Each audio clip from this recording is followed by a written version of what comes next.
বন্ধুরা, আজ তৈরি করেছি কাঁঠালের বীজ দিয়ে কলমি শাক ভাজার একটা রেসিপি। খেতে এটা দুর্দান্ত লাগে। আমি এই প্রথমেই রেসিপিটি তৈরি করলাম। আমাদের বাড়িতে এক দিদি আসেন, উনি আমাকে বললেন যে এরকমভাবে খেতে খুব ভালো লাগে, তাই আমি তোমাদের সঙ্গে এই রেসিপিটি শেয়ার করলাম। আমি তৈরি করলাম আজকে এটা। সত্যিই খুব সুন্দর লাগে খেতে। একবার হলেও তোমরা এটা এরকমভাবে করে দেখো কাঁঠালের বীজ দিয়ে। তাহলে আমি দেখাই তোমাদের রেসিপিটা কিভাবে করলাম। এখানে কলমি শাক আমি 2 আটি মতো নিয়েছি, আর খুব ভালো করে বেছে টেছে নিয়ে আমি জলে ভিজিয়ে রেখেছিলাম, নুন জল দিয়ে। যেহেতু শাক পাতা নুন জল দিয়ে না ভিজিয়ে আমি রান্না করি না, নুন জল দিয়ে ভিজিয়ে রেখে পরে ভালো জল দিয়ে একদম চটকে ধুয়ে নিয়ে দেখো একদম ছোটো ছোটো করে কুচিয়ে কেটে নিয়েছি।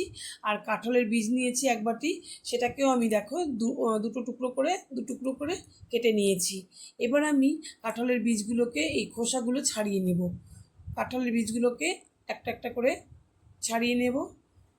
বন্ধুরা, তোমরা আমার এই রেসিপিটা যারা দেখা শুরু করেছো, ভালো লাগলে অবশ্যই কিন্তু তোমরা লাইক কমেন্ট করো।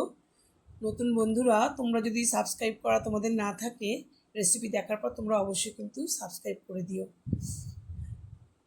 কাঁঠালের বীজগুলো দেখো একদম পরিষ্কার করা হয়ে গেছে। এবার আমি এই কাঁঠালের বীজগুলোকে একদম ছোট ছোট করে কেটে নেব। ছোট ছোট করে দেখো এরকম টুকরো করে করে কেটে নিয়েছি। পুরো মনে হবে যেন বাদাম দিয়ে শাকটা রান্না করেছি। খেয়ে দেখলাম এই প্রথমেই, অসম্ভব ভালো লেগেছে খেতে। তোমরাও একবার এরকম করে ট্রাই করে দেখো। এখন তো কাঁঠাল দানা পাওয়া যায় সবসময়, সবসময়ের জন্য এখন পাওয়া যাচ্ছে যতদিন কাঁঠাল আছে। এখানে বীজগুলোকে সব আমার ছোট ছোট করে কাটা হয়ে গেছে। এবার আমি একটু জল দিয়ে ভিজিয়ে রাখবো কষটা চলে যাওয়ার জন্য। তারপরে আমি কড়াইতে দেখো আমি তেল দিয়ে দিয়েছি। এবার দিয়ে কড়াইতে তেলটা গরম হয়ে গেছে, একটু শুকনো লঙ্কা ফোড়ন দিয়ে দিলাম। আমি এখানে রিফাইন অয়েলে করেছি, সাদা তেল দিয়ে। তোমরা চাইলে সর্ষের তেল দিতে পারো, সর্ষের তেল দিয়ে করলেও ভালো লাগবে। আর এখানে কালো জিরে ফোড়ন দিয়ে দিলাম এই তেলের উপরে। তারপরে দিয়ে দেবো রসুন ফোড়ন। বন্ধুরা, 1 চামচ ভরা রসুন আমি এখানে ফোড়ন দিয়ে দিলাম বাটা। তোমরা এখানে কিন্তু রসুনের সঙ্গে পেঁয়াজটাও দিতে পারো। আমি পেঁয়াজটা দিলাম না। এবার দিয়ে দিলাম আমি কাঁঠালের দানাগুলো, যে টুকরো করে রেখেছিলাম সেই দানাগুলো। এই দানাগুলো দিয়ে কিছুক্ষণ আমি ভেজে নেব, মোটামুটি একটু লালচে টাইপের হওয়া পর্যন্ত ভেজে নেব। আর এখানে আমি দানাগুলোকে ভাজার সময় একদম নুন আর হলুদ দিয়ে দিচ্ছি।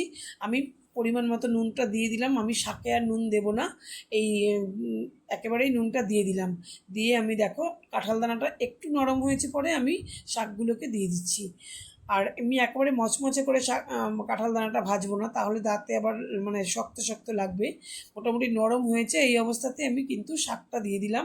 তাহলে শাকের যে জল আছে, শাকটাও যখন সেদ্ধ হবে তখন কিন্তু ওই জলে জলে ওই কাঁঠাল দানাটা আর একটু নরম হয়ে যাবে, মুখে পড়লে খুব সুন্দর লাগবে খেতে। তো যাই হোক, আমি শাকটা দিয়ে দেখো খুব বেশি সময় লাগে না বন্ধুরা, 5-7 মিনিট নাড়াচাড়া করলেই মোটামুটি শাকটা তৈরি হয়ে যায়। এখানে দেখো রান্নাটা প্রায় হয়ে গেছে। নামানোর আগে একটু কাঁচা লঙ্কা কুচি আর একটু সামান্য মিষ্টির জন্য চিনি দিয়ে দিলাম। তোমরা এটা অপশনাল, চাইলে নাও দিতে পারো, তবে সামান্য একটু মিষ্টি দিলে ভালো লাগে। রান্নাটা কিন্তু আমি কমপ্লিট করে ফেললাম। আশা করি তোমাদের ভালো লেগেছে। সকলে ভালো থেকো, দেখা হবে তোমাদের সঙ্গে পরবর্তী ভিডিওতে। সকলকে ধন্যবাদ জানাই আমার এই রেসিপিটি তোমরা দেখার জন্য।